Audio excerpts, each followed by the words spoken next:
My mom would be at all my sporting events. Let's say I was playing football, okay?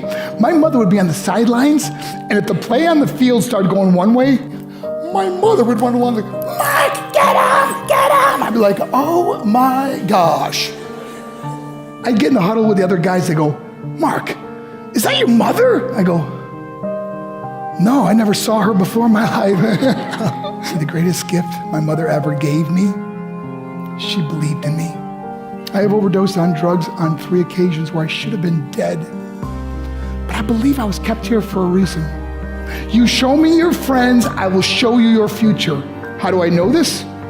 I hung out with losers, and I became the biggest loser of them all because I gave up everything I dreamt about as a little boy because of who I chose to surround myself with. My friends would drive me home at 2, 3, 4 in the morning. We'd be drunk and high, laughing in the car. We'd pull up in front of my house in New York. They go, Mark, the light's on. I go, oh man, my mother's up. See, my mom wouldn't go to bed until she knew her son was still alive. I'd walk in, she'd say, hi, Mark, how was your night? I go, it was good, Mom, I'm just gonna go to bed. She goes, can I talk to you for a minute? I go, Mom, I'm tired, I'm just gonna go to bed. She goes, Mark, I haven't seen you all day and all night. Can I please talk to you? I said, man, just leave me alone. You bug me. I'd slam my bedroom door on the one person who believed in me. I was on a worldwide tour and we were wrestling overseas in Japan. After my wrestling match, I went upstairs in my hotel room and I fell asleep. There was a knock at my door at 3 o'clock in the morning. I got out of bed and I looked through the safety window and I could see it was a Japanese promoter. So I opened the door and he said, Mark, you need to call home. There's been an emergency. I went and got on the hotel room phone. I called back to the United States and said, hey, what's going on? I said, Mark, I don't know how to tell you this. I said, just tell me what happened. All of a sudden I started crying. They go, Mark, I can't tell you. I said, just say it. I said, Mark, your mother died. I just threw the phone down. I ran out of my hotel room. I took the elevator to the lobby, and when the doors opened up, I just ran out into the street. I mean, there was no cars, there was no people. It was 3 o'clock in the morning.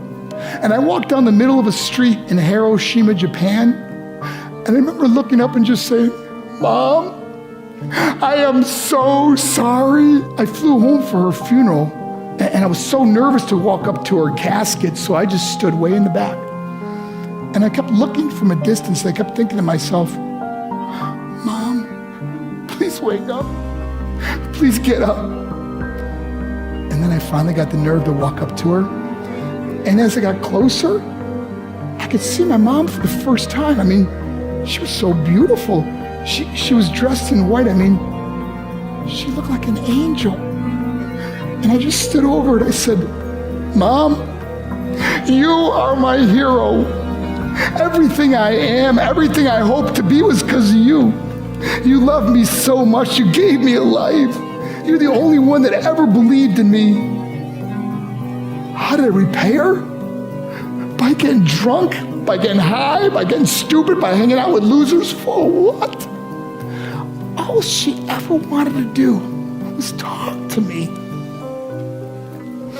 I wish I could talk to you now, Mom. I wish you could see what I'm doing. Why couldn't I have been a better son? We are defined by our choices. But if you surround yourself with people involved in drugs and alcohol and pills, it's a dead end. I'm not here to preach to you. I'm here to tell you I lived that life. It leads to broken hearts, broken relationships, broken dreams, and death. For what? To get high? If you have a mother or a father, when you go home, tell them how much you love them. See, my whole life was about being rich and famous. I had to be a millionaire. I had to win the race. I had to win the race at the expense of my marriage, my family, my friends. For what? To be all alone in the world? I learned what is truly important, and that is how precious this gift of life is, and our families, and how quickly it can be taken away. See, I no longer live in time, I live in moments. See, it's not what's in your pocket that matters, it's what's in your heart that truly matters. Love Love is just a word until somebody comes along and gives it meaning. You're the meaning.